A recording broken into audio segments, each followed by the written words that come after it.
Hello friends, आज की story है चालाक मुर्गा। एक गांव में एक मुर्गा रहता था। वह रोज सुबह बांग देकर गांव वालों को जगाया करता था।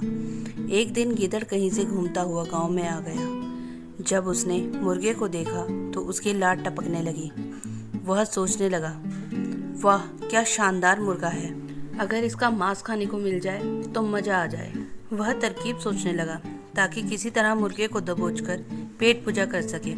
उसने मुर्गे को बहला फुसलाकर अपने काबू में करने का निश्चय किया और उसके पास पहुंचकर बोला, मित्र, मैं तुम्हारी आवाज़ सुनकर तुम्हारे पास आया हूँ। तुम्हारी आवाज़ बहुत ही सुरीली है, कानों में मिश्री सी घुल जाती है, मन करता है दिन भर सुनता रहूँ। क्या तुम एक बार अपनी सुरीली आवाज़ मुझे सुनाओगे? मुर्गे की कभी किसी ने इतनी प्रशंसा नहीं की थी। वह गीदड़ की बात सुनकर मुर्गा खुशी से फूला नहीं समाया और उसने अपनी आवाज़ सुनाने के लिए जोर जोर से कुकड़ू कू करने लगा। गीदड़ इसी फिराक में था।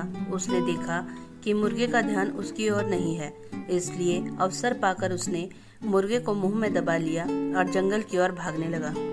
जब वह जंगल की ओर भाग रहा था, उस समय गांव वालों की दृष्टि उस पर पड़ गई। वे लाठी लेकर उसे मारने के लिए दौड़े। गीदड़ डर के मारे और तेजी से भागने लगा। मुर्गा अब तक उसके मुंह में दबा था। तब तक उसने उसके चंगुल से बचकर निकलने का एक उपाय सोच लिया था।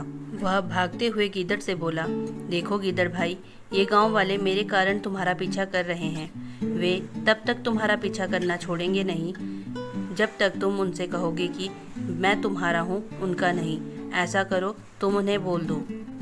गीदड़ मुर्गे की बातों में आ गया और पलट कर बोलने के लिए अपना मुंह खोल लिया, लेकिन वैसे ही उसने मुंह खोला, उड़ गया और गांव वालों के पास चला गया।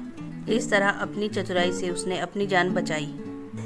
इस कहानी से हमें यह सीख मिलती है कि संकट के समय बुद्धि से काम लेना चाहिए।